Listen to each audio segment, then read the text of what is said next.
So we've just handed out some questionnaires. These are, I mean, there's no need to put your name on, so these are completely anonymous. However, if you would prefer to fill one in electronically and email it back, that's fine too. We will send the questionnaire out by email, well, probably towards the end of this week. But if I've just bin it, if you've already done it in hard copy, or if there are additions you want to make, or you've thought of something else, by all means do it. If you don't fill in the hard copy, if you do send the electronic one back, because it helps us with difficult questions of things like, what's the right level, how much content should we spread ourselves over, and so on.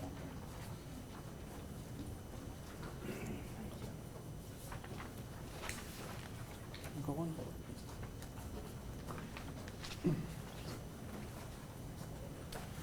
So what we're going to do, does this work? Yeah.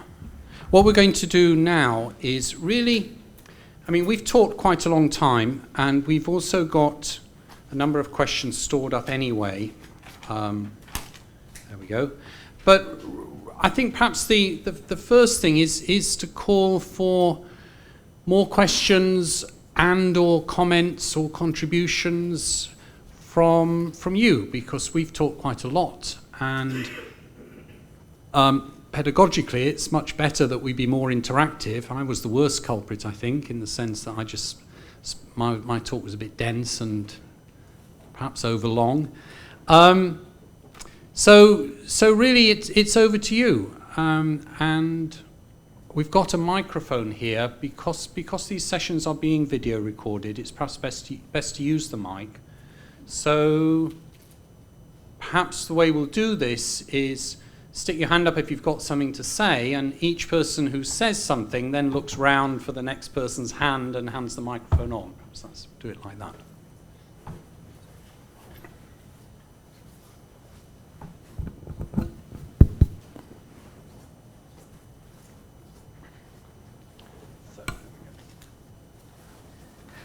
Two questions, one for Duncan and one for the panel, whoever would like to pick it up. First of all, Duncan, there's a consultation on, the European Commission's launched a consultation on reform in the banking sector.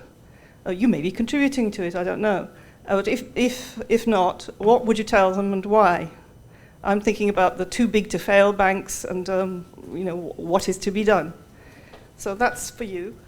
The other one is, in response to Sam, the individuals reliant on the formal financial sector. Well, I'm quite intrigued by some developments we're seeing that are novel and date from after the beginning of the crisis. One is that we are now seeing the development of microcredit in the EU, from the non-traditional banking sector, aimed at possibly unemployed individuals, possibly small businesses, but are seen as a possible way of generating employment. When I say micro, we are talking about 12,000 euros and not 25. But that's new. What do you think of that? And the other that comes under the same heading is peer-to-peer lending, crowdsourcing funding.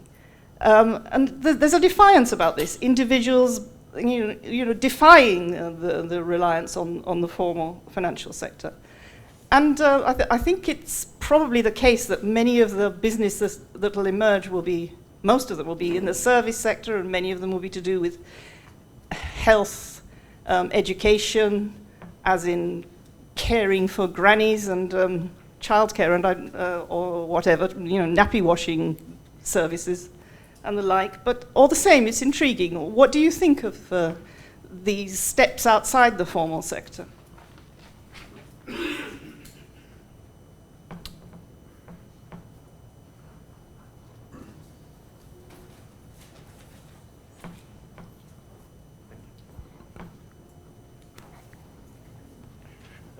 Well, I would like to turn a little bit back to the how the argument has been, the theoretical argument, I mean, has been exposed.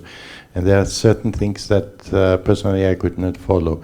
The first one is you mentioned that in order to have an increase in the social productivity of labor, then there has to be at the same time, or I got it wrong, some reduction in wages and the price of necessities, and I don't see why, especially in Marx.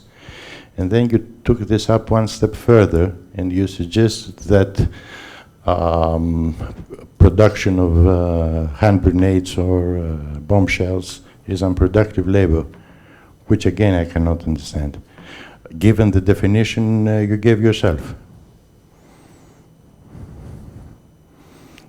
Between productive and unproductive labor. And this brings to the third point, which I already asked about. How can this labor theory of value, at least obviously based argument, can go along with the findings of Hilferding, who I believe was very much aware himself that Marx's labor theory of value did not apply in his monopoly capitalism, at least that's what he states himself in the book.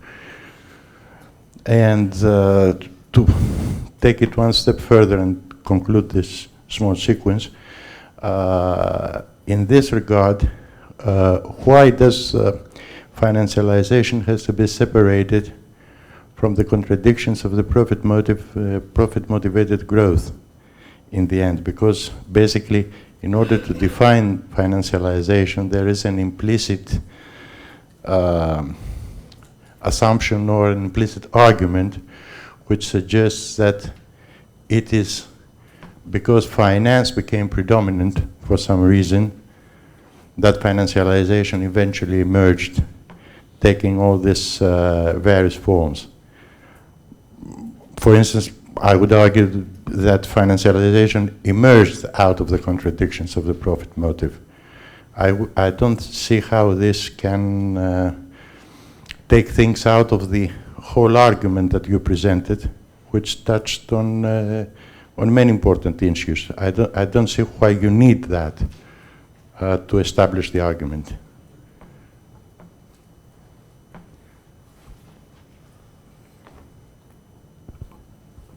Hey, just to follow on from that point, one of the things which I've become confused with somewhat is the divergence between the labor theory of value and how value is created and how this is manifested in reality. So the determination of prices. I mean, to kind of summarize it in a question, I'd kind of say, does the labor theory of value always have to work in on the macro aggregated level?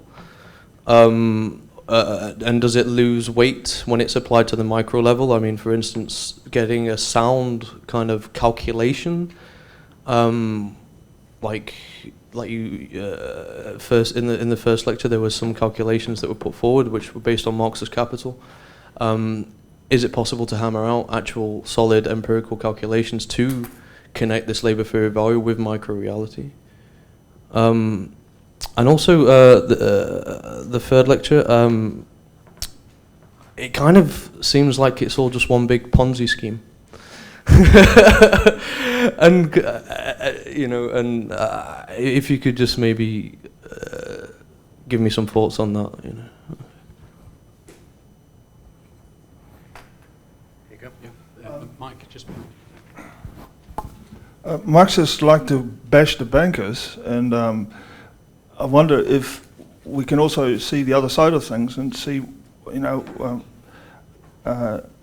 can we also see banking and or the financial industry as an industry, as a production process, and what is it really doing to the organisation of business as a whole?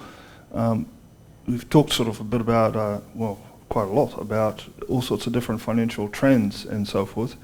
But how is this financialization process actually reorganizing, the way we do things, or the way business works, as it were?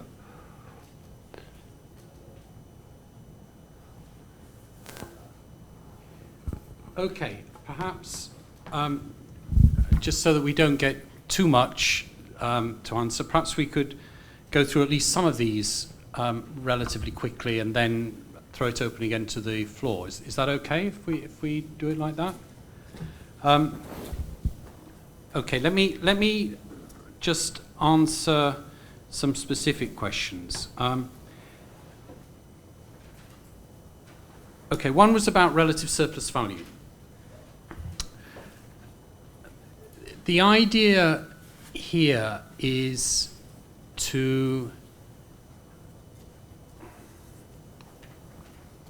think about the dynamic of capitalist production essentially as, in rather long-run terms, as a very technically progressive system.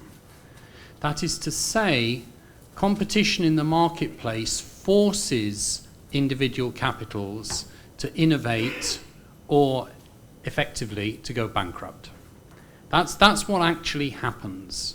Now, the way that innovation proceeds, typically and to date, not universally, but typically, is through mechanization in one form or another, through labor-saving technical progress. And what that does is it enables an individual worker, or if you like more properly, a collective worker, to produce more per unit of time than it did before. Producing more per unit of time just means producing more stuff. Now, it's easiest to think of it as a sort of physical commodity. So you're producing more, but it's not, more physical things. Because you're producing more physical things in the same period of time, the value of each individual one of those physical things falls, because the total value in a given period of time remains the same. That's what the labor theory of value is. If those now remember here we're talking essentially about the way the system as a whole works.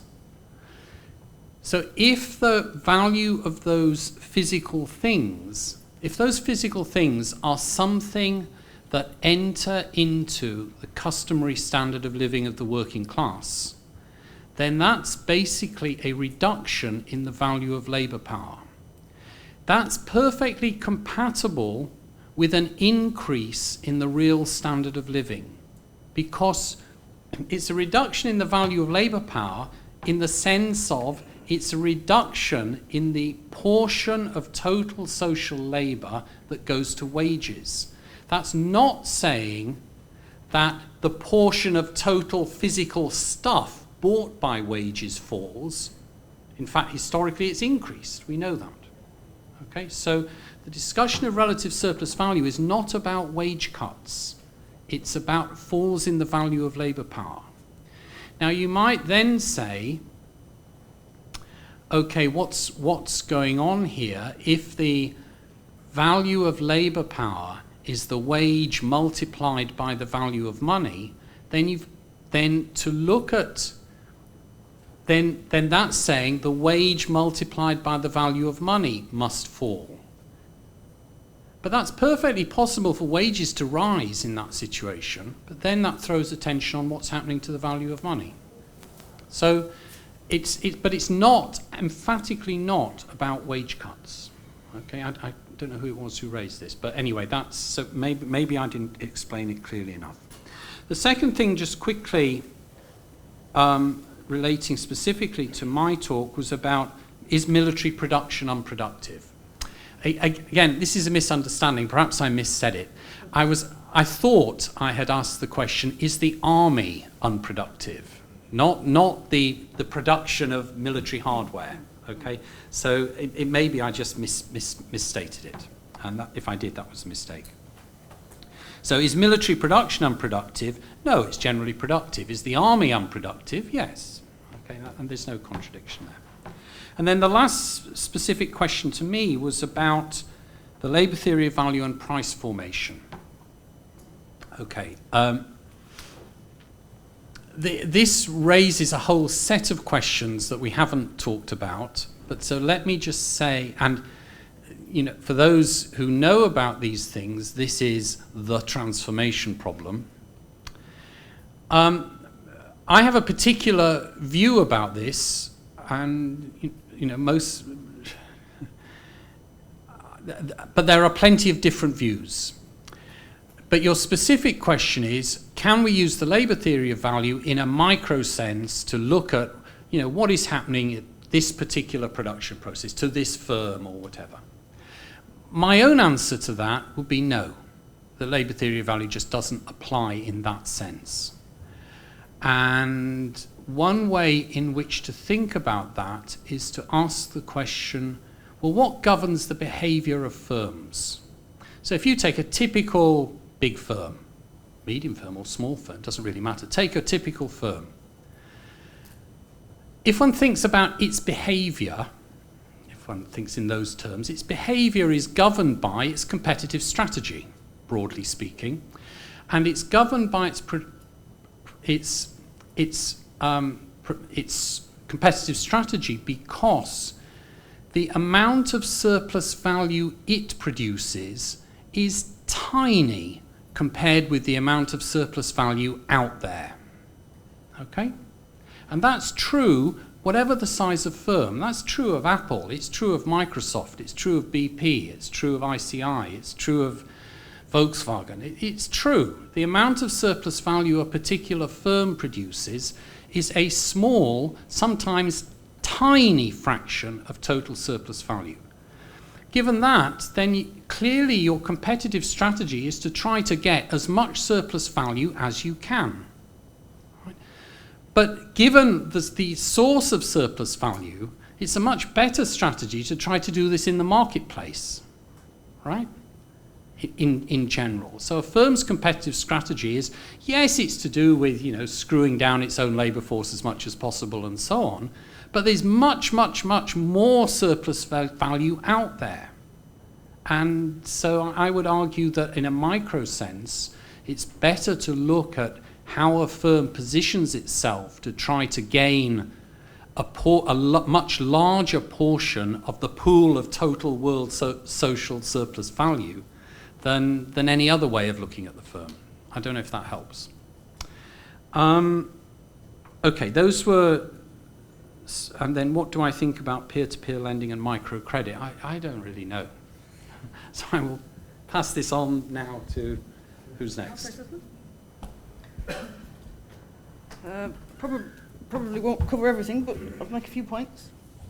Just very in the response to the question, how is financialisation reorganising the way that business works? I mean, a good example is there's quite a good article by Cedric Durand about financialisation of retail capital, which I can give you the reference to.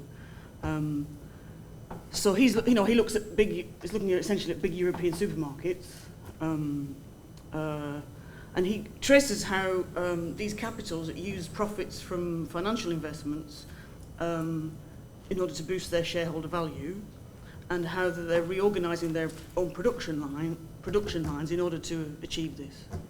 And it's quite a good case study about financialisation and the restructuring of production in line with financial imperatives. So I'd recommend that. On the question of the sort of general argument about wouldn't it have been better to say financialisation emerges out of the contradictions of finance itself? Did you say? Contradictions of? Did you say the contradictions of finance itself? The contradictions of the profit motive. The profit motive, right, okay. The rise in organic composition and the fall in real sector return. Okay. That's one line of approach which, I guess if you unpacked it, you might produce a satisfactory analysis. And obviously I don't know how you're unpacking it in this exchange.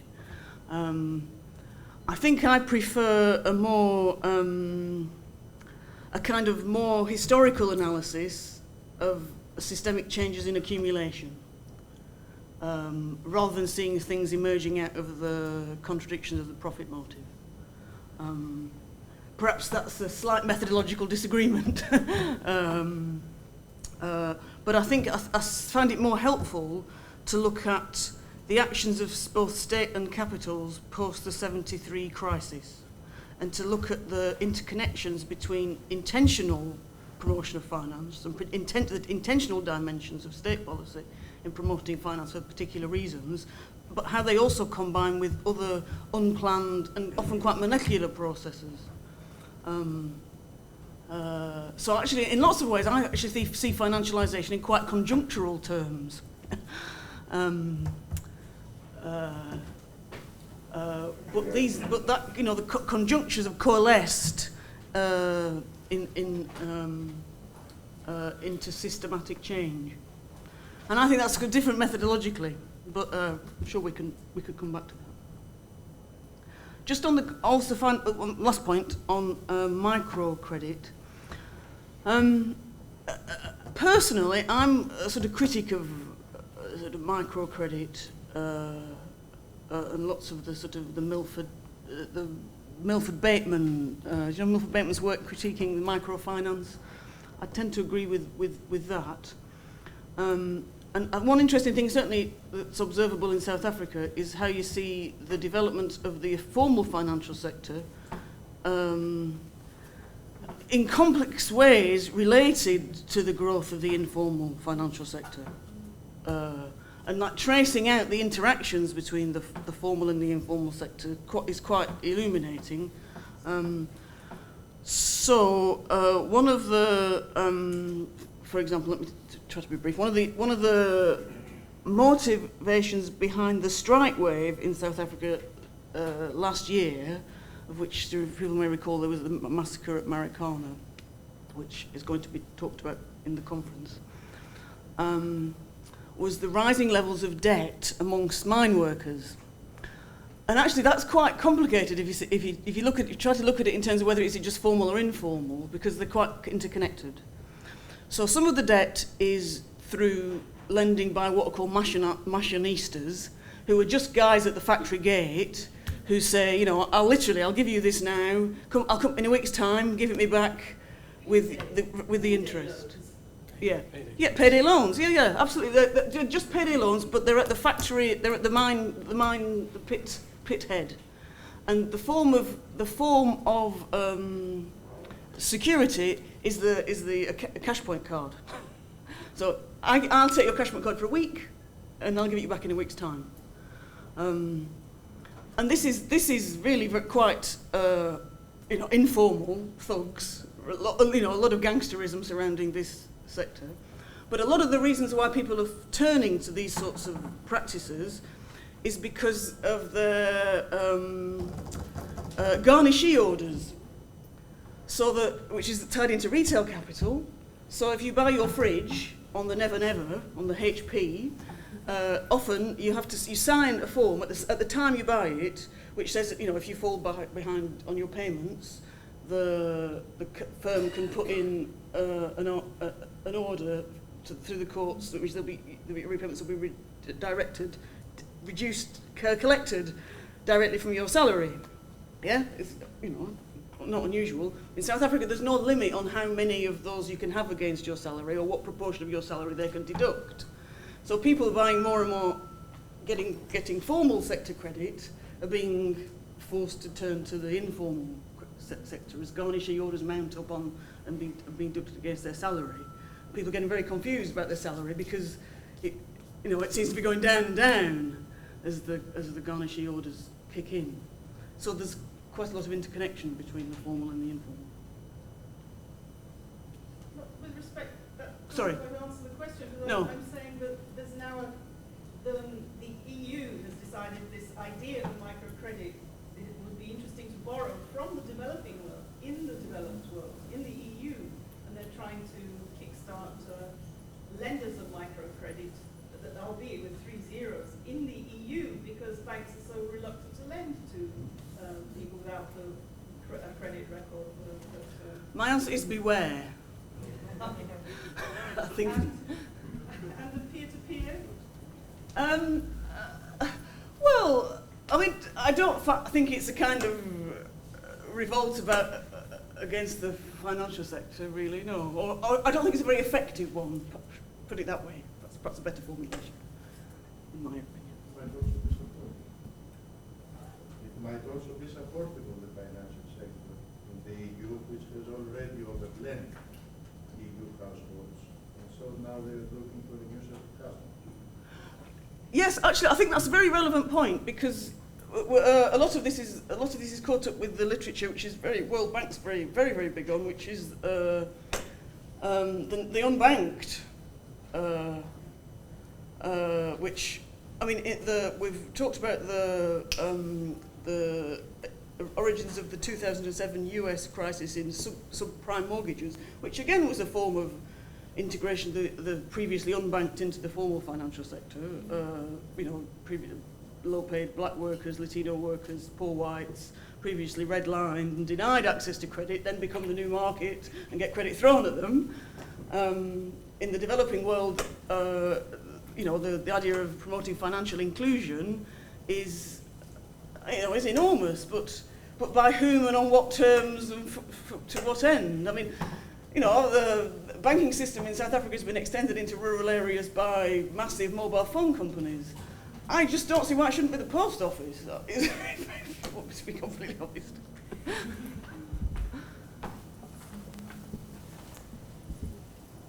What I should have said at the start of my talk is that I've been working for Finance Watch, which is an organisation that is based in Brussels, which is an NGO, which is trying to put the public interest into finance. I'm not working for them at the moment, and everything I said today was nothing to do with them, so I just should have had one of those disclaimers at the top, but nerves probably got the better of me. That said, they are preparing a response to the European Commission's consultation on the separation, or basically the Liikanen report. So the European Commission asked a group of high-level experts to investigate whether financial reform in the EU should go further, the so-called Liikanen report, and they came back and basically said that we should look very, very seriously at separating commercial banking from investment banking. And that process is going slowly on, with much delay. The European Commission is now in the process of preparing a position paper on it, which will sort of start the legal process. And they have indeed issued a public consultation, to which I would urge people to respond and to push for the separation of commercial banks from investment banks. And some of the reasons why were in my presentation, partly because I stole some of the bits of the presentation from one that I gave that urged for the separation of commercial banking and investment banking. So commercial banking, as we saw, and the creation of bank credit money, it's inevitable that the state stands behind it, because if we have a sudden withdrawal of bank credit money from our economies by the failure of a large bank, we're 9 miles from anarchy there. I mean, we're into complete breakdown. Nothing's going to function. The state should stand behind those banks. The failure of a securities dealer or derivatives dealer should not create panic. If they're not too big to fail, should not create panic on the same scale. So there's a very clear case, and in fact, the European Commission's the consultation paper the paper that they put out for the consultation makes the case extremely well for the separation of commercial banking and investment banking. So certainly, I would urge that the response to the Liikanen group, the high-level expert group, is the very least that we should be doing in terms of separation. Now, is that enough? No, it's definitely not enough. I mean, even within the narrow sphere of financial regulation, without looking at the public provision of all the things that we now take finance for, houses and pensions and healthcare and all the rest of it that could be provided by the state but are now provided by public providers, with finance mediating our relation between the provision of all these things. We should go further, and the too big to fail banks are clearly the ones to tackle. But the reality is that the thing on the table now at the European legislative process is separation, and that's where we have to start, because if you're going to react to the legislative agenda, that's where we're at. So, yeah, everybody should look at Finance Watch's website and see what they say, and in fact you can copy-paste more or less their answers and put them in your own consultation, adapting where you see fit making stronger statements if you think that that's a good thing to do. I think the deadline's looming, so... 11th, the deadline is the 11th.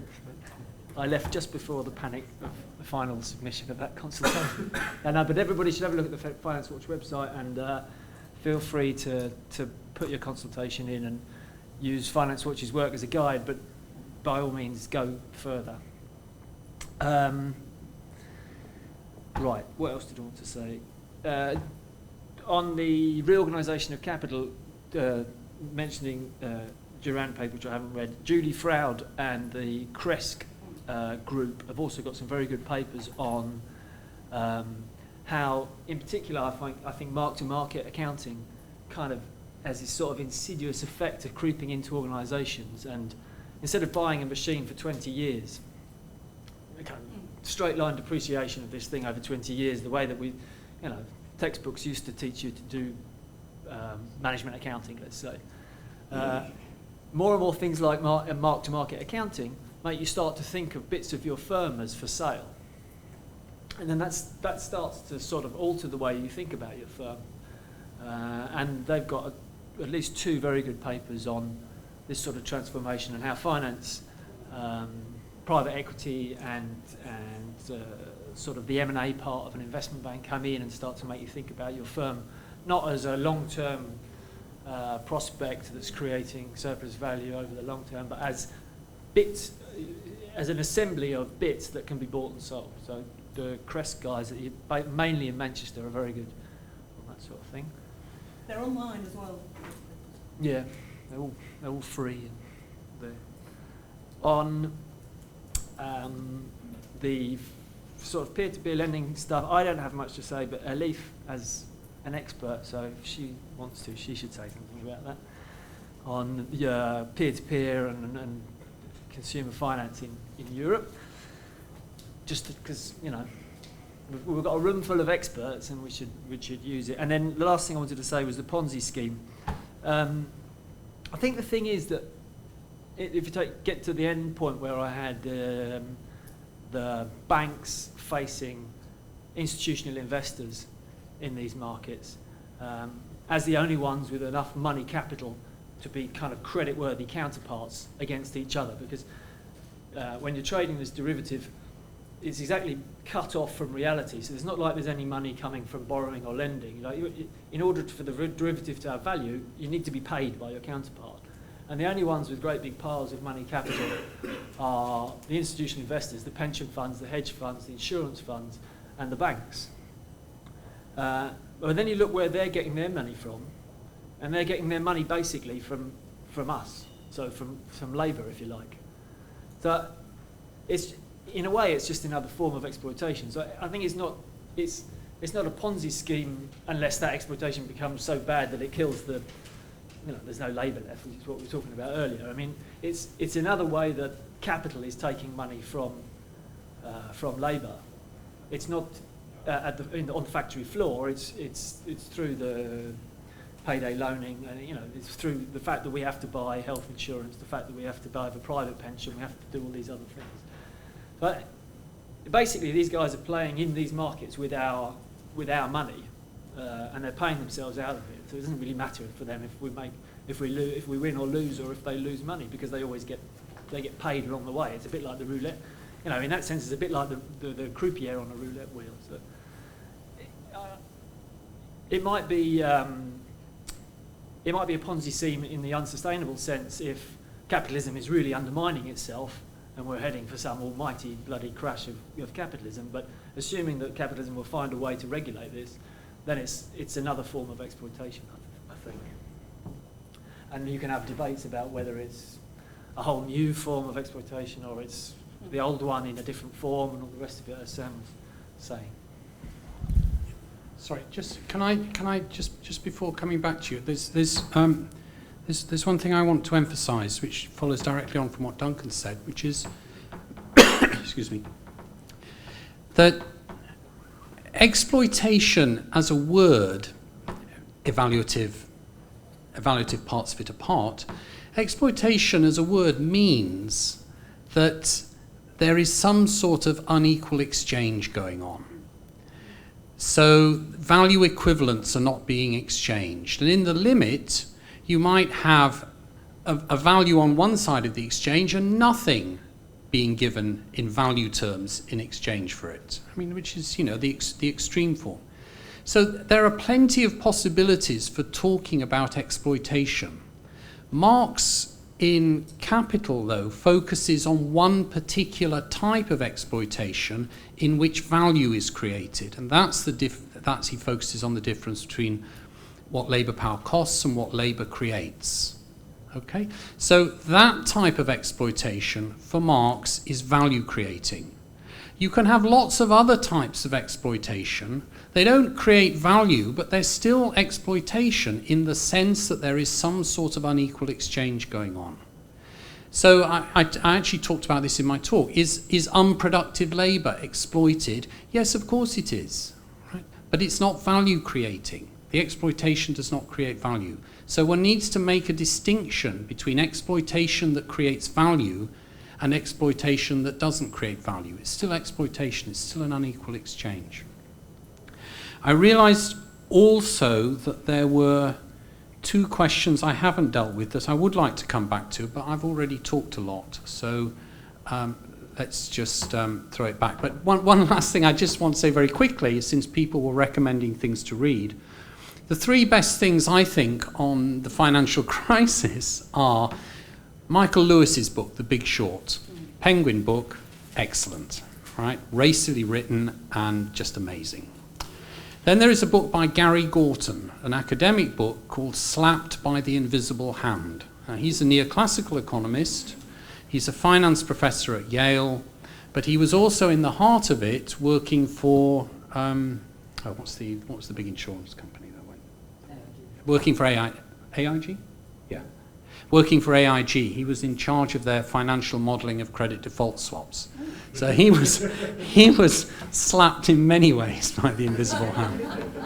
But it's a good academic account of the crisis. And then the last thing is there's a research paper published by the research department of the Federal Reserve Bank of New York, which is available online, which is just a descriptive paper of how shadow banking works. And that's also very illuminating, with charts that are even more mind-boggling than Duncan's in his talk. No.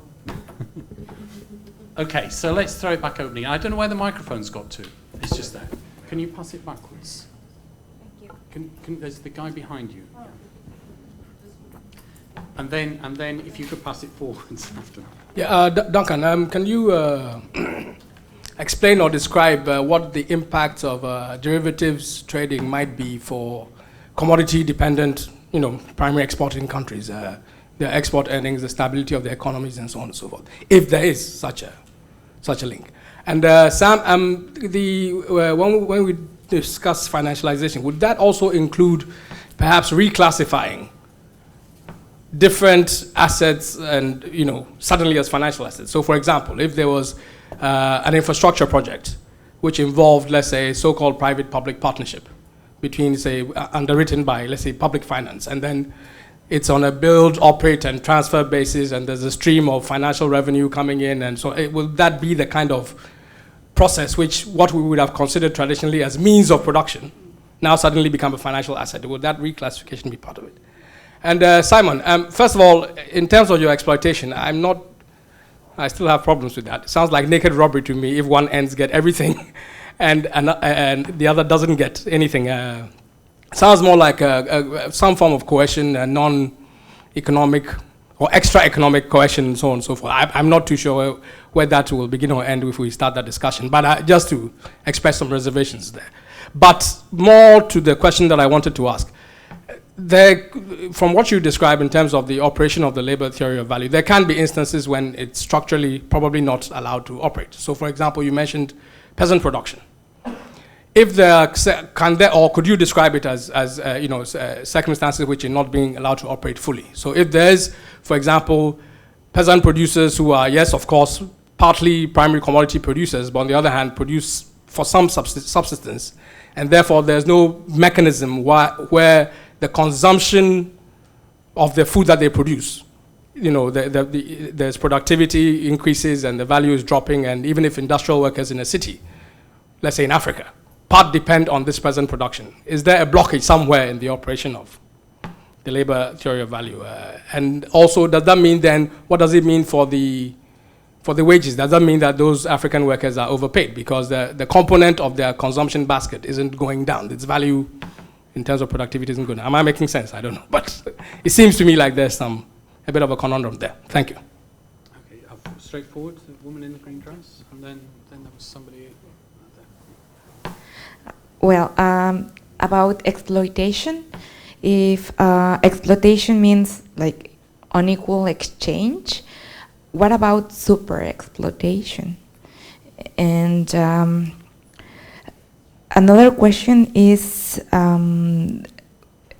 about re-regulation. Would that help to reduce the income distribution inequality? And like, for instance, the economic growth looks like it is increasing the inequality. So would probably all this financialization means, well, to me, is like it is focusing on certain social classes, so will probably increase inequality. So about re-regulation could help to reduce that. And the last is like fighting the last part of the presentation of Mrs. Samantha, sorry, is about fighting finance means fighting the current form of capitalism, monetization, and commodification for public social provision and state intervention. That means that, like, for instance, the central bank should lose the independence, or because nowadays the central bank is independent, and it looks like all the macroeconomics statistics are going well, but at the macro level it doesn't look like that. So what do you exactly mean, like, with this? This is related to the central bank independence? Thank you. I've got a couple of things. The first is how much relative weight should be given to agency and structure in this picture? I mean, and that's a sort of abstract methodological way of putting it, but should we be sending the bankers to jail? Is this the result of a concerted effort by a class to do terrible things? I mean, the financial crisis, maybe including financialization. But, or is it people operating within a logic? It also occurs to me that there's a sort of financial Dutch disease going on, where there's an absorption of not only potentially productive capital, but potentially productive talent by the financial services. There are a huge number of people going into, particularly what you described, the totally socially useless trading of derivatives. And I just wondered if you had anything to say about that, whether it's been measured, the sort of longer effects of it. Particularly kind of cross-nationally, I think that must be quite interesting in a place like Britain, where financial services are huge, and readily mop up top graduates from top universities. And the last one, and the answer to this might just be no, but some of what you said, Duncan, reminded me of bits of David Graeber's book on debt. And I just wondered if any of you had engaged with it, and if the theories spoke to each other at all. That's revolutionary. Debt, the first 5,000 years. It's a history and a theorization of debt. Do you want to? Where are we? Okay. Duncan, I've got a question for you, please. You described how derivatives work and how they come out of the circulative capital, but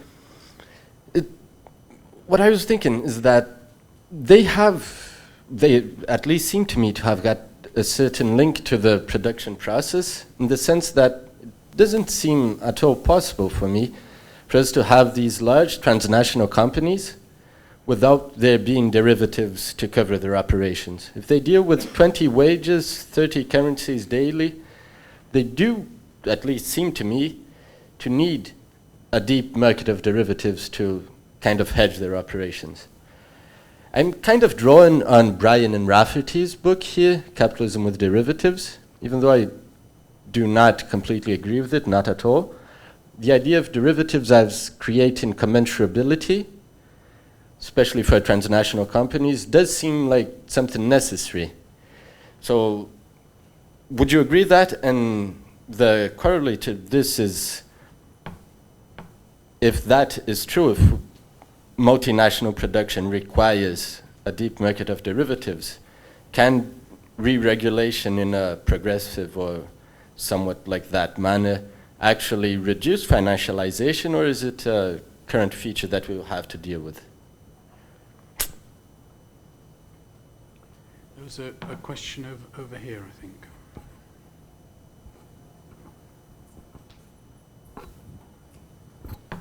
Thanks. I suppose my question is slightly of a more political, strategic kind of bent to it.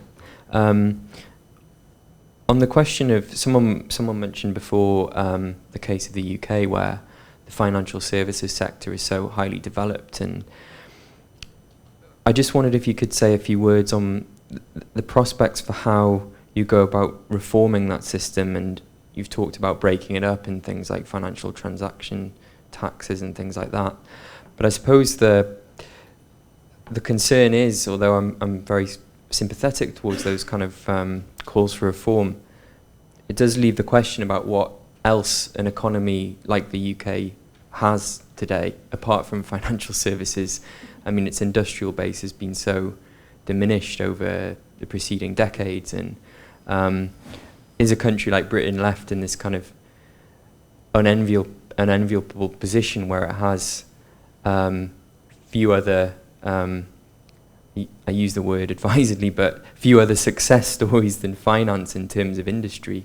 I mean, if not finance, what else would an economy like the UK have, and how would it generate taxes to pay for things like public services? So I wondered if you had any answers to that kind of dilemma. Okay, I think perhaps we can come back. Oh, I'm sorry, you had a question. Can you come along the front here? Thank you.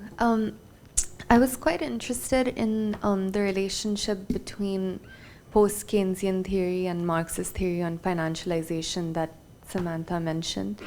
But I didn't get such a good sense for what exactly are the contradictions between the two views. And in the first paper, you'd mentioned that Marxism is in the tradition of loanable funds theory. So what does that mean for the Marxist theory of financialization? And Duncan, then I wanted to ask you, what's your position on the loanable funds theory? Because it didn't sound like, in the way you described the banking system, that you subscribe to that theory.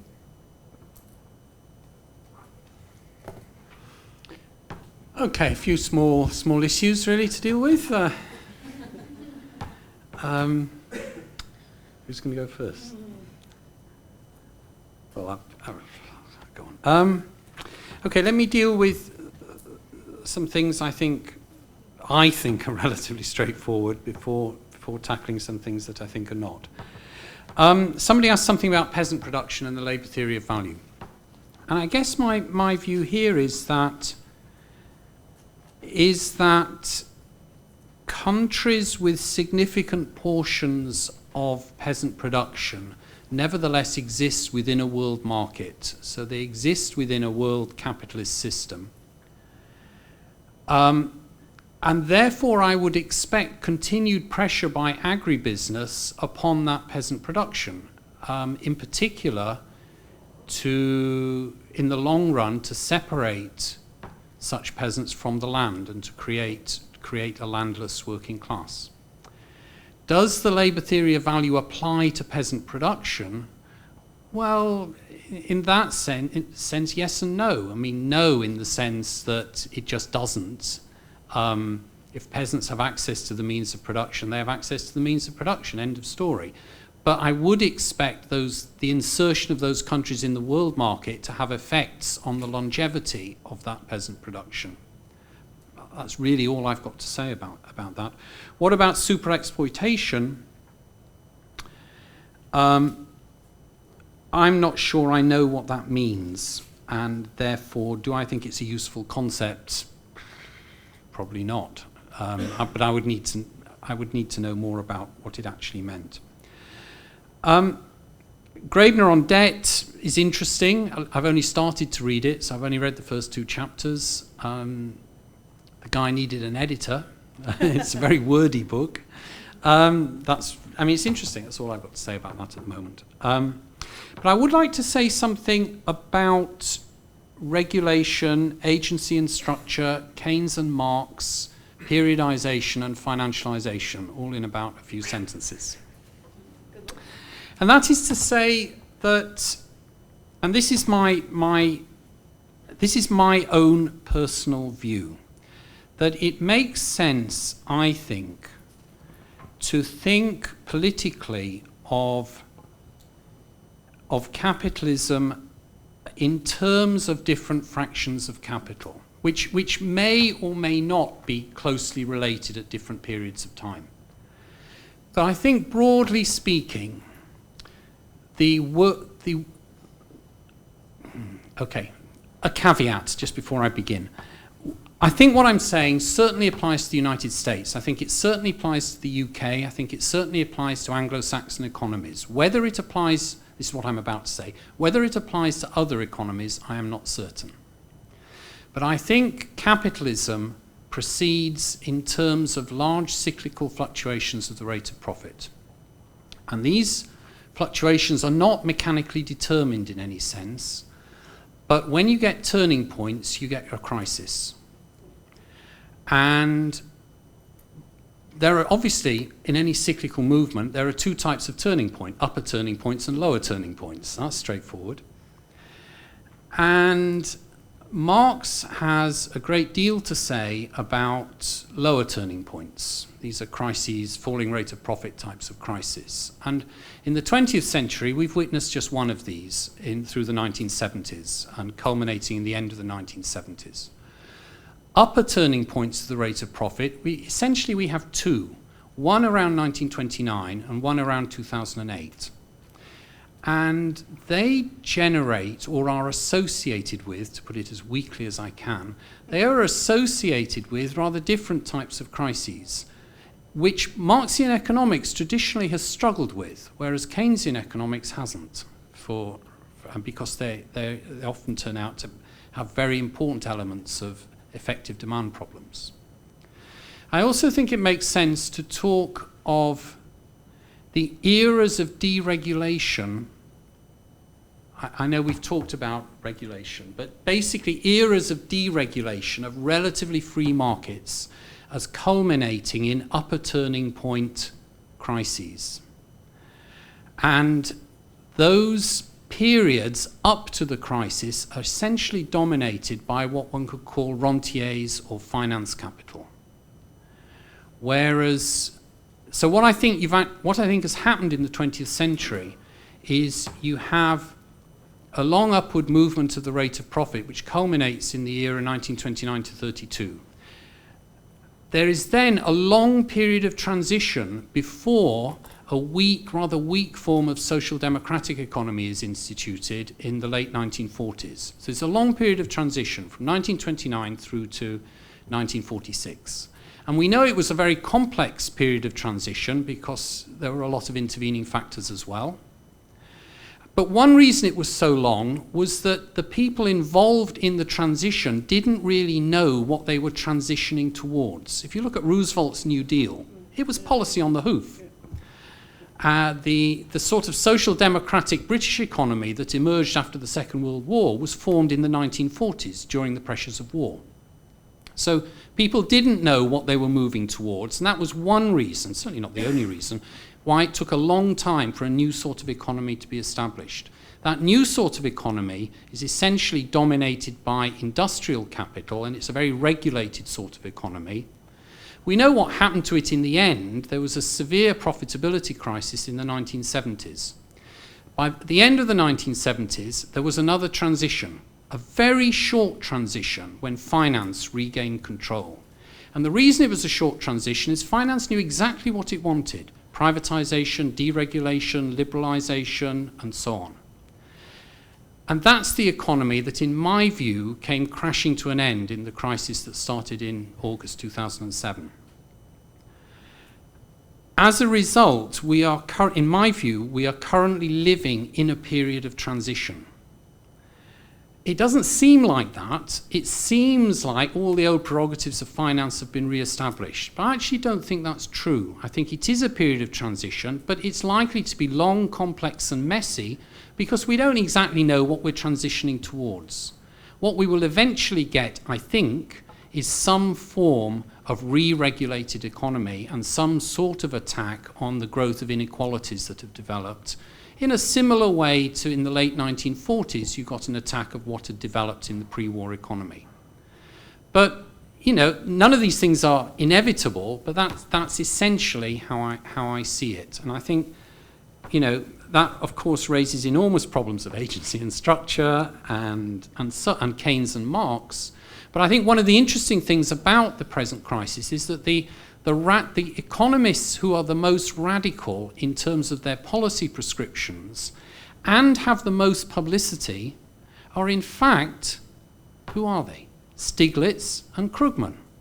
They're not Marxist economists by any stretch of the imagination. But if you look at Stiglitz in particular, Stiglitz's latest book, The Age of Inequality, it's incredibly radical compared with anything else that's in the public domain. It's extraordinary. And, you know, Keynesians have a much easier time of it in considering the present crisis than Marxists do. Marxists are used to falling rate of profit crises, and this isn't one of those. Anyway, that's my own sort of personal set of beliefs, and that's how I would answer questions about regulation, agency, structure, Keynes, Marx, and so on. Well, I had some things I was going to say, but I was so busy listening to Simon, I've forgotten what they were. I suppose just, I guess, I think I'm probably, that sounds so optimistic that we're in a period of transition. I hope you're right, in the sense that, you know, when you say a re-regulated economy will re-emerge, you know, I hope that's right, because it would reduce inequality in answer to your question. And it would involve greater controls over central banks, and central banks perhaps losing their independence and so forth, which, you know, as we've seen, the regulated areas of capitalism have progressive dimensions. So I hope you're right, but I guess I don't really see it. And I think that in the sense that the graph, which Duncan used at the end, you know, there are other people who've used it, but the rise in financial profits is extraordinarily fast.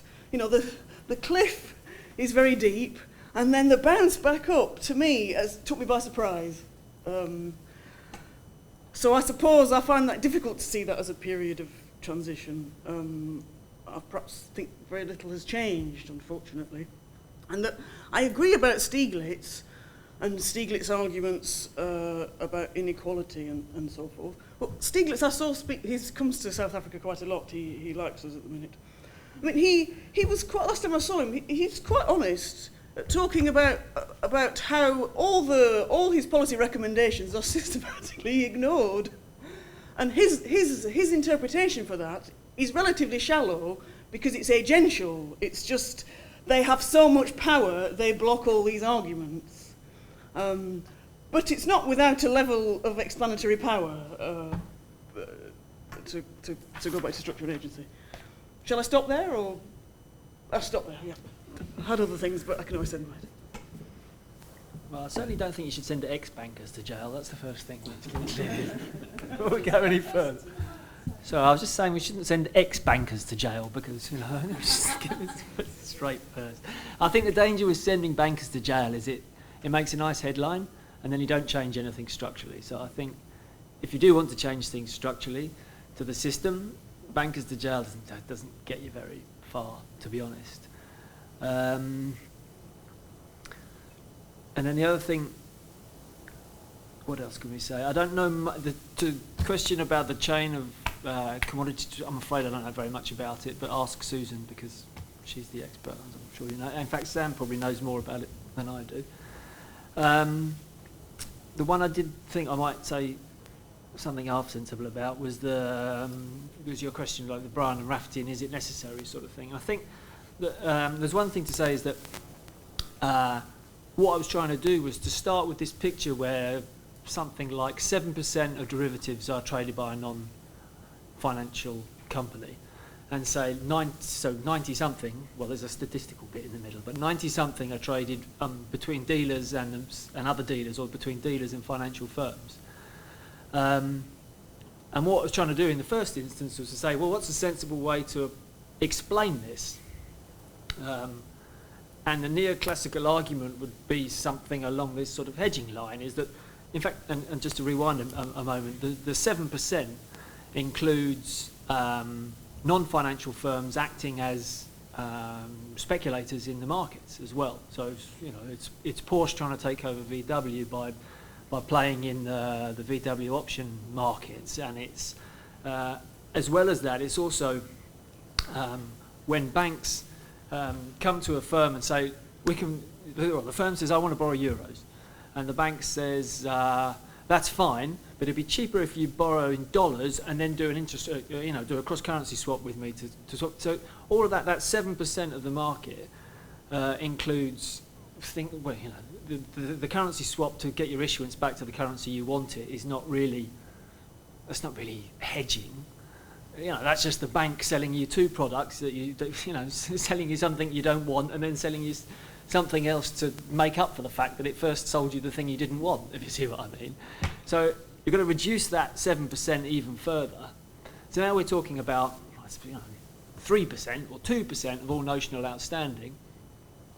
And in trying to sort of build a theory that tells us something about what derivative markets are doing, I guess my point is really, let's start with the 96% or something as a sort of beginning point, and not start with the 3% and then try and explain how the 3% has led to all the other derivatives, which is a bit what neoclassical theory would do.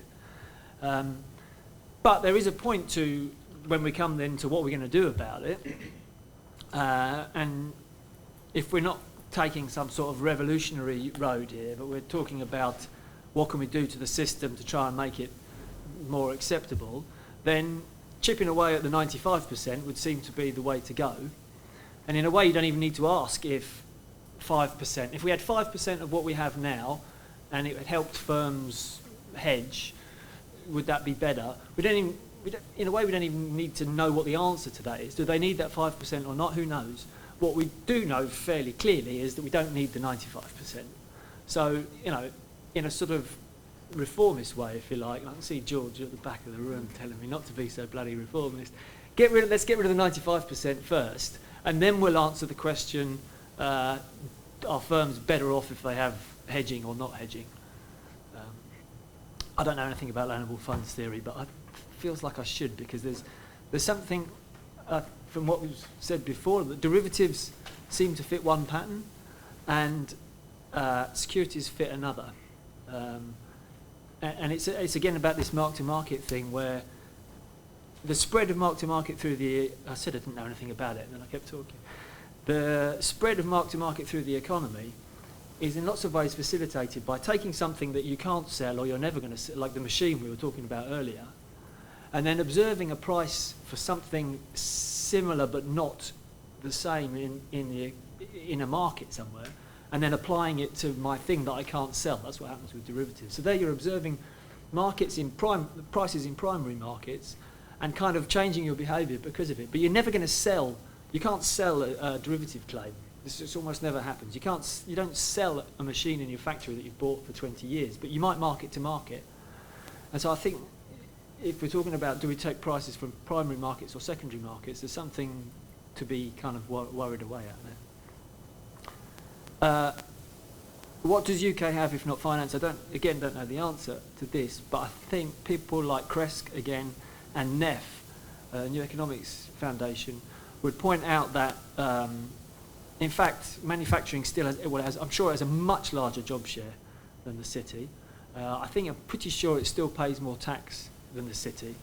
And I think the answer to the question what would happen if the UK didn't have the City of London is probably not very much. We'd find other ways to go about it. So I don't think we should be worried about getting rid of a couple of thousand bankers. All those boys from Essex that come in to do settlements would find other things to do in the economy. Reproduction keeps turning, other jobs would come up.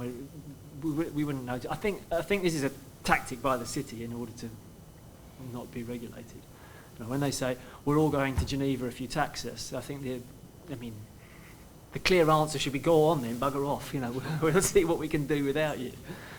I don't think there's any worry there. And that answers a bit the French, the Dutch disease question as well as a little bit.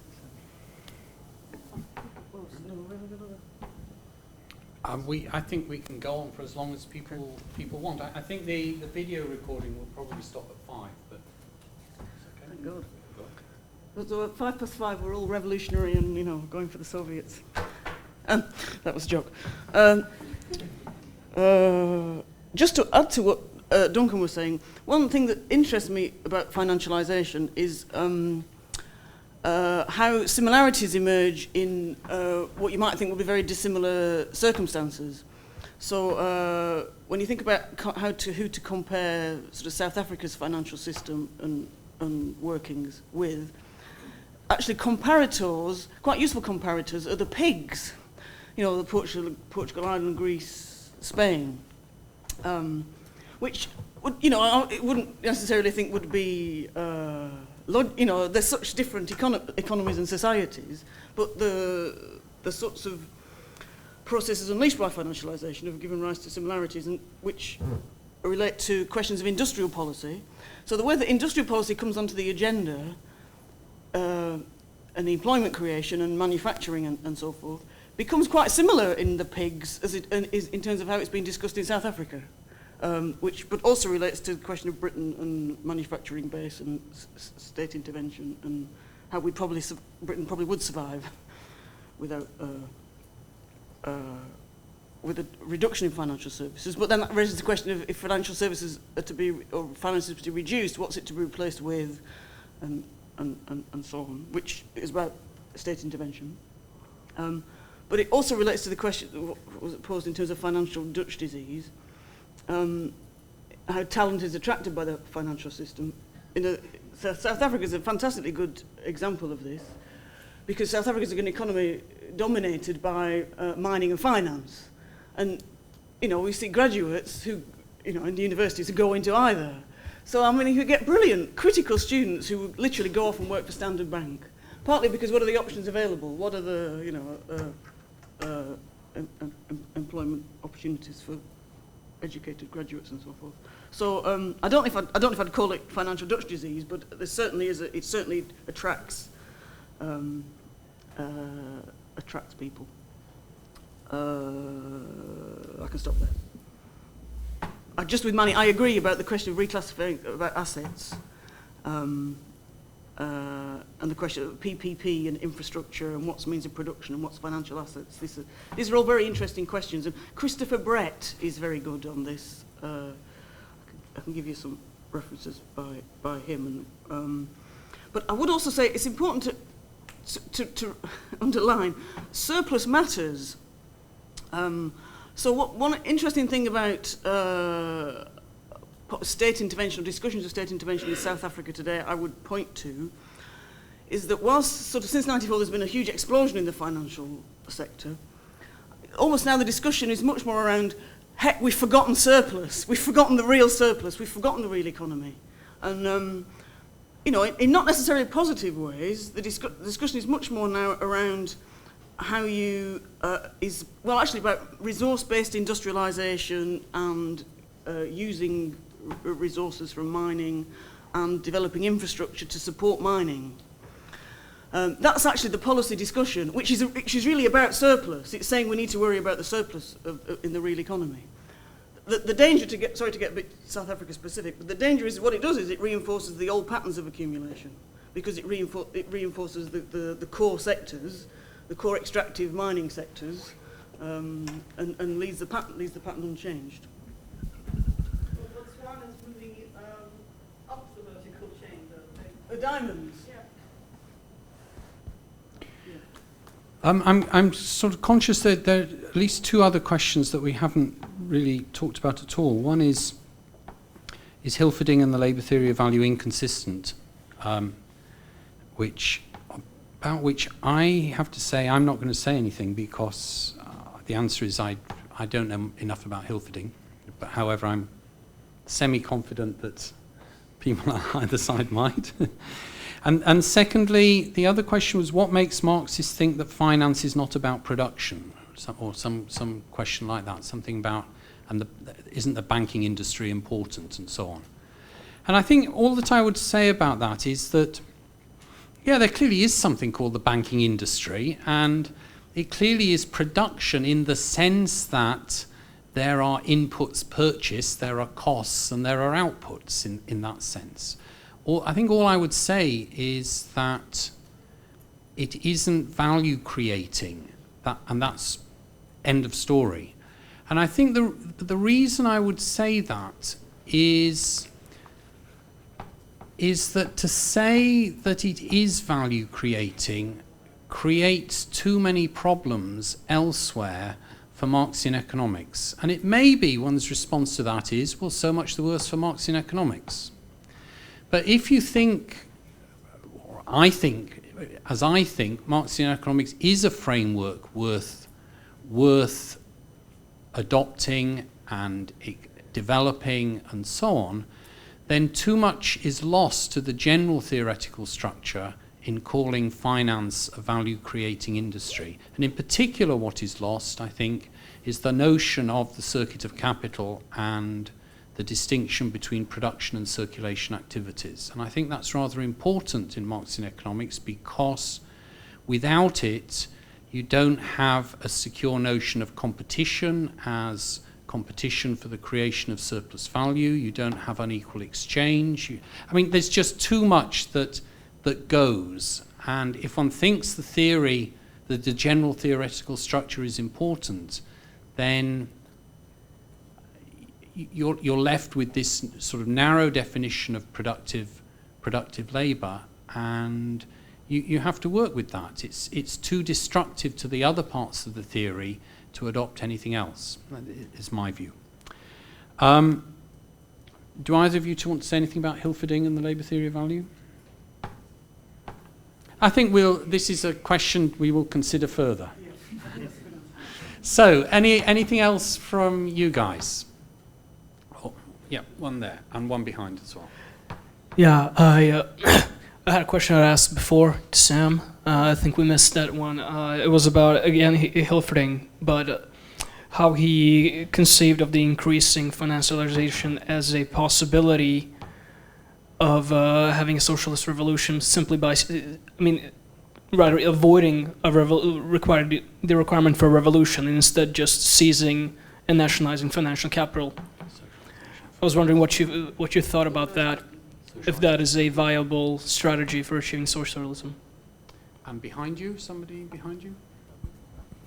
Just on your previous comment regarding the rate of profit tendency, you're very much correct that in both periods there was a short uprise in the rate of profit, but this was in terms of a declining long-term trend.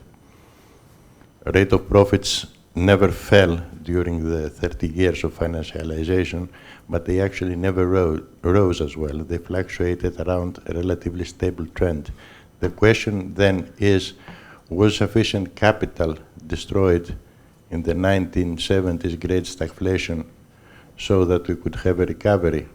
And maybe there exist some answers regarding financialization from a different perspective, I would argue.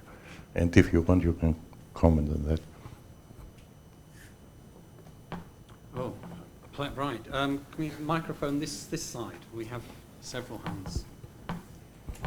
Sorry, just quickly, I did ask a question earlier and directed towards Sam. Do you want me to remind you of it? If you don't mind. Basically, how productive capital moved into finance. So capital has moved from productive into finance capital. Does this undermine the ability of labour to resist, etc.? Okay, yes, so we've got three over here, and then guy at the back. Thank you. My question actually relates to your response about whether the length of transition depends on whether people know or don't know where to go. I think people always know where capitalists know which direction they want to go, and workers know which direction they want to go. But it actually depends on the real struggle. I think the length of the 1930 and 40 transition is because the kind of the intense struggle between workers, the left and the right people. I think the 1970s and 80s transition was short because the worker was quite weak. And this gives some implication for the current struggle and the current transition and how we think about the labor struggle now.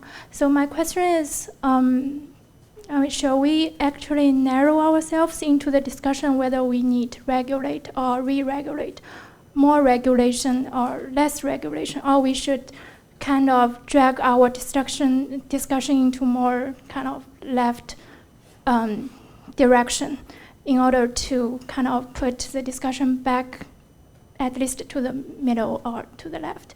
And the second question is more about the fate of capitalism in the global sense.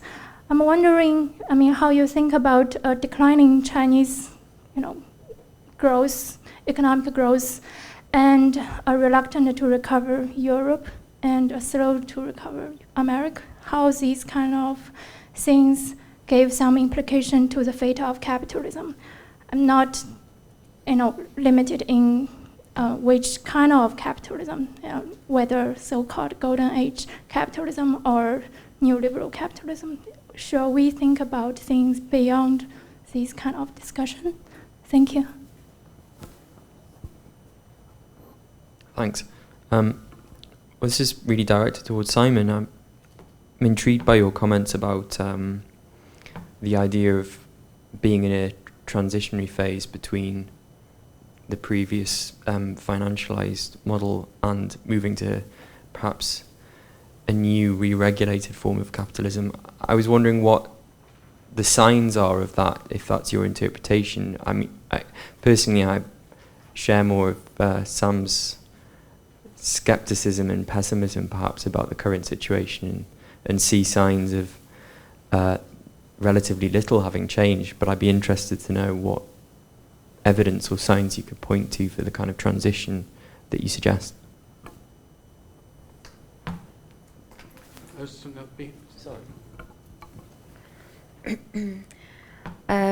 My question is about how can we think the relationship between developing and developed world in a more relational way in this financialization process? Because there's a depth relationship between developing and developed world, and Sam mentioned it a little bit. Do you think, I'm not sure whether it's answering the correct question, but do you think this real accumulation is occurred in the developed world and the fictitious accumulation, does it occur in these developing countries which are bounded to the developed world? This is my question. Okay, if we can go right over to the back, the guy in green, the green shirt.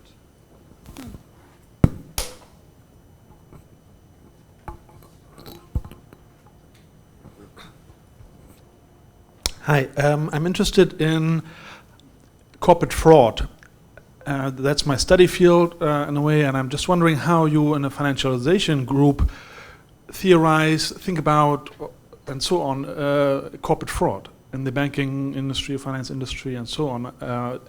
both as an empirical case, like what do you make of it, how do you explain it, is it a historically unprecedented level of corporate crime, but also what does it do to the theory, right? And how, what kind of theoretical tools do you use to make sense of it in relation to the other parts of the theory and so on that you mentioned earlier. And then another question is about how do you identify capitalist economies in the real world? I study Uganda as a case study, and sometimes I come across scholars from DRC or and other countries, or scholars who study the DRC, and then I ask them, okay, is this a case study of a capitalist economy, right? So when you talk about business practices in DRC, is this a case of a capitalist economy? And they say no. DRC is not a capitalist economy. And similarly, you often find in African studies the view that what you have in Uganda and so on is not capitalism or is not enough capitalism. That's why the problem is there and so on. So I just wonder, if you look at the DRC or a country like Uganda, is this a case of capitalist economies there? And how do you identify and how do you justify that?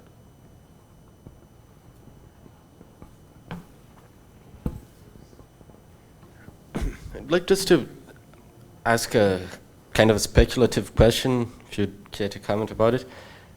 Talking about reform, perhaps revolution, in any way action, where do you think should our actions be directed to? Is it to a transformation of the state through political parties? Should it be directed more to labor unions, perhaps social movements? What do you think is the political form that would best contain and advance our struggles nowadays? Thanks.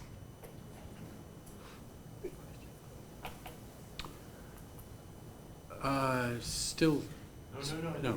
All right. One at the front then, and then perhaps we should. Yeah, I was just wondering about this business of splitting up commercial banking and investment banking. I wonder, is it really possible to do that? I mean, suppose you do that, you can institutionally separate them, of course, but now suppose that the investment bank gets a big crash because it's speculated in the wrong way and the whole thing's gone bust. How can they, how do you, I mean, if you look at a bank like Barclays or something, boy, it's got its networks and tentacles all over the whole world. I mean, it's there's an incredibly complex network of companies and links and so forth. I mean, how the hell would you split that out in the first place? And the other question is, well, shouldn't we just let capitalism go bust, and then people will be motivated to do something else? And or should we try to put another band-aid on capitalism and make the system work in a different way, but better, hopefully? Okay. Do you want to go first? I'll start with the first half of the last question because that's the easiest bit to talk about. I think there's two bits to splitting up banks. First is you can do it. I mean, banks are under constant reorganisation. It can be done. So, Barclays can be split into its commercial bank and its investment bank. That could be within the same group. A better would be for complete separation, like complete ownership separation. Going back to the Commission's consultation, that's one of the options they present, and that's the strongest. So they're completely different companies with different shareholders, different boards, and all the rest of it. Would that be enough for the 30-odd European SIFIs or the 50 global strategically important financial institutions? No, that's still too big.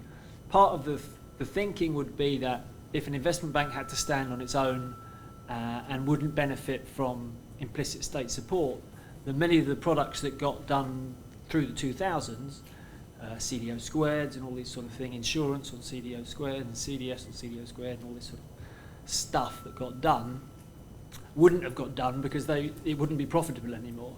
And so you would see, start to see a reduction in that sort of trading side of things. And personally, I think that's a bit hopeful, that if you do that if you simply cut the banks in two, this other side would start to wither away. So I think you would need to take much stronger action against the global SIFIs, size caps. You need, I think, as I said at the end of the talk, you need to start saying, no, you cannot do these activities, which is the reverse. You need to reverse this deregulation of taking off all the constraints on what you can and can't do, and then simply trying to encapsulate it with more and more rules. You need to reverse that and start saying, no, it's cash. Cash settlement in 1971 was illegal. In 1972, the Chad Johnson Act made it possible to have cash settlement. Before that was gambling. It was simply illegal. So cash settlement, a stroke of a legislator's pen became legal. So you could make cash settlement illegal, and that would, at a stroke of a pen, solve half the problem. I think you need to start taking actions that really constrain the actions of banks. That then, of course, brings you to the second part of the question. Is that simply making the system work better? Or is that capitalism regulating itself because it's heading for some sort of financialised crisis? And wouldn't we be better off letting the thing hit the wall and then try and rebuild the pieces that we find? Don't know the answer to that one. That's I would have thought that the people that come to this conference probably would tend a bit more towards to be at least making the argument for something more revolutionary than slowly fixing banks so they're a bit more useful. But it's going to vary from place to place, and it's going to vary from time to time. Probably it's a bit of a throwaway comment, but it sort of brings me back to what I was thinking with the earlier question. One thing to do with banks is to make them state banks, not run by bureaucrats, but democratically run banks where local communities get to say in the running of their local bank, and the money from within that region is lent locally. Italian cooperative banks more or less run along this model. There's very strict rules on what they can do. You can only become a member if you live within the region. That looks like something that we should be building on. Democratic banks take back control of the banks. If I look at the UK then, with this in mind, the UK owns 80%, or whatever the number is, of its largest bank. Right. Are we taking control of the actions of that bank? And is it lending to small and medium-sized enterprises? Are we building more windmills than ever before? No. In fact, what's happening is that the state is starting to look like a hedge fund, because the tactic of the UK government is that they bought this thing at a low price, and they want to, like a venture capital fund, do some stuff to it and sell it at a higher price. If they could bloody fund it with CDO squared, they probably would, So the condition is not ripe at the moment in the UK. And the question we've got to ask, it's moving to state banks seems like a very good idea, but it's not happening in the UK. And I think somebody else asked the question, what do we need to do in the UK as a particular example we have a state bank, for God's sake, we own it, and yet that doesn't help us at all. So simply take the state taking control of banking is not necessarily the answer. And that sort of points a bit towards your question about, is it enough? Does this sort of monopoly cap finance thing move? Well, the powers of finance are very powerful now, and they're not going to give that up easily. So simply that finance has become more powerful than industrial capitalists, they've got the power now. I think again, it has to be much more conjunctural. I don't see how that's enough of an answer. Do you see what I mean? I mean, you probably know the answer better than I do. I'll try and make some sense. I'm probably flagging, so I'll do my best. Just on the question that got lost from earlier, which is an interesting question, that whether you're about Hilferding and finance capital, and whether the growth of finance capital and Hilferding's fusion allowed for the possibility of the socialisation of finance, the emergence of organised capitalism, I think he went on to call it, would allow, as you put it, to seize control of it, over it, and avoid socialist revolution. I think I'm moving to the position that if you were to seize it now, it would only be on the basis of socialist revolution. I think Hilferding was probably wrong then. But we do need to remember history in the sense that Hilferding also saw finance capitalism, like Lenin, as key to the era of imperialism, and so those powerful national blocs were very rapidly involved in the First World War and everything that entailed. Now, the First World War probably came out of the same tendencies, which also gave rise to very serious and powerful revolutionary movements in Europe at that time, particularly in Germany. The fate of those revolutions is not tied to the nature of finance capital. So I think I would argue. But anyway, I don't agree with Hilferding on that. Has the shift to finance undermined the ability of Labour to resist? Unfortunately, I don't want to say this. I would rather say no, absolutely not. There's no difference. Alas, I don't think that's true. I think obviously there are times when labour movements are fighting companies downsizing in the interests of shareholder value. That's harder to fight. That is harder to fight. But it becomes bound up with responses of labour movements as well, which can become some have become quite, because of the amount of combined defeats, have become quite passive and conservative. So disentangling, sometimes you see defeats, and sometimes what's the relative play of objective and subjective is important, and not to forget. Is real accumulation now in the developed world, whereas fictitious accumulations in the developing world? Actually, lots of people say it's the other way around. Real accumulation is all in the developing world. It's all in China, whereas the developed world is just a sea of fictitious accumulation. The developed world is shifting to services, and the developing world is shifting to manufacturing. That's obviously far too simple a binary. Far too simple.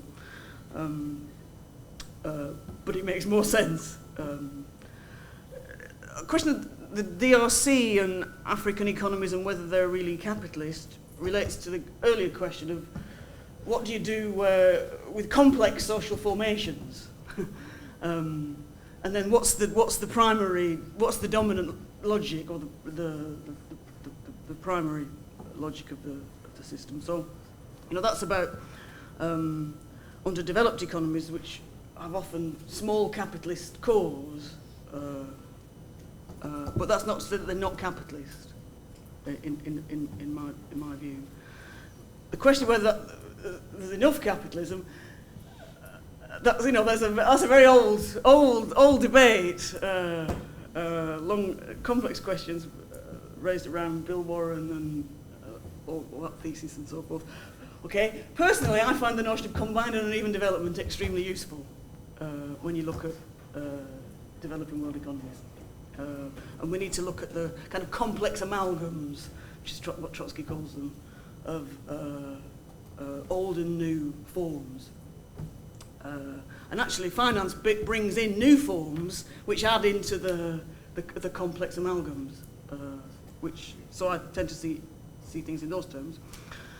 In terms of where should action be directed, is it social movements, trade unions, or demands on the state? I mean, I'd say all three. You need the maximum unity between those different areas of struggle. And you should never trust anyone who quotes Lenin, okay? Never trust anyone who quotes Lenin, because all sorts of hideous crimes are committed. But I do agree with Lenin. He says revolutionaries need to be the best fighters for reforms. And that, only if you've got the strength to fight for reforms have you got the strength to fight for social revolution. So to try to separate those two struggles out as though they're separate things, to me, doesn't add up. Okay, I have, I think, 3 general comments. The first one was just something about movements in profit rates that was raised over there. I actually don't agree with what was said, but to go into that just takes us too far afield from what we've been talking about today. And